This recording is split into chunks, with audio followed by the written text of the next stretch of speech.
Supreme court में समलैंगिक विवाह को लेकर दायर याचिका को सुनवाई योग्य मानने पर विश्व हिंदू परिषद के मेरठ प्रांत मंत्री डॉक्टर राजकमल गुप्ता ने विरोध जताया है। उन्होंने कहा कि अगर समलैंगिक विवाह को मान्यता दी गई तो ये प्रकृति के साथ हस्तक्षेप होगा, क्योंकि ब्रह्मांड की रचना स्त्री पुरुष से हुई है, न कि समलैंगिकों से।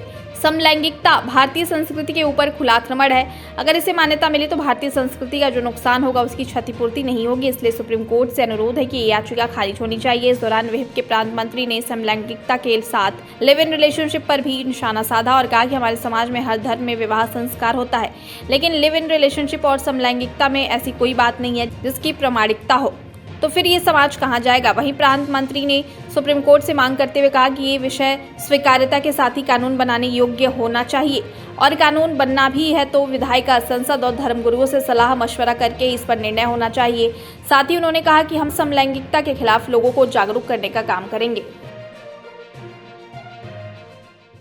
देखिए, ये प्रेस कॉन्फ्रेंस विश्व हिंदू परिषद मेरठ प्रांत मंत्री इस नाते बुलाई है कि एक समलैंगिकता के ऊपर जो एक याचिका दायर हुई है और उसको माननीय सर्वोच्च न्यायालय ने स्वीकार कर लिया है। मैं ये कहना चाहता हूँ, समलैंगिकता के ऊपर यदि अगर कानून बना तो ये प्रकृति के साथ हस्तक्षेप है। ब्रह्मांड की जो रचना हुई, इंसान जो बना वो स्त्री और पुरुष से बना है। समलैंगिकों से प्रकृति सृष्टि की रचना नहीं हुई है। सृष्टि की जो रचना हुई है वो स्त्री और पुरुष से हुई है।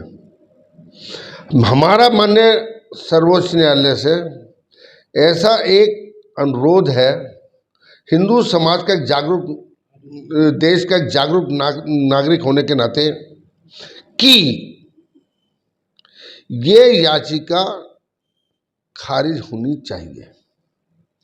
यदि अगर ये स्वीकार भी की गई, ये विषय कैसा है, इसको समाज के ऊपर छोड़ देना चाहिए, क्योंकि समलैंगिकता जो है भारतीय संस्कृति के ऊपर खुला आक्रमण है।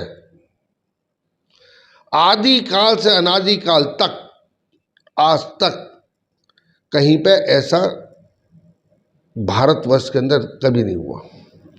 यदि अगर ये कानून बन गया तो इससे भारतीय संस्कृति का जो ह्रास होगा, जो नुकसान होगा, उसकी कभी क्षति पूर्ण नहीं होगी। इससे दूसरा कानून है लिव इन रिलेशनशिप। अरे भारतीय संस्कृति में कहाँ पर लिव इन रिलेशनशिप होती है? यहाँ पर तो वैवाहिक संबंध, वैवाहिक एक संस्कार होता है, और वो संस्कार जो होता है, आप किसी भी धर्म के लोगों से बात कर लो, सबके यहाँ विवाह शादी एक वो होता है जो एक स्त्री और पुरुष का आपस में संबंध बनता है। उस संबंध के अंदर क्या एक बताइए, हमारे विवाह होते हैं, वैवाहिक संस्कार होता है, साथ फेरे फिरते हैं, तो क्या इसके लिए कभी आज तक लिव इन रिलेशनशिप हुआ करती थी? ये तो विदेशी लोग हैं, सिर्फ ये लोगों की दिमाग की उपज है लिव इन रिलेशनशिप, समलैंगिकता। कोई ये ऐसी वो नहीं है कि जिसकी कोई प्रामाणिकता हो। तो अब आप सोच लो ये समाज कहाँ जाएगा।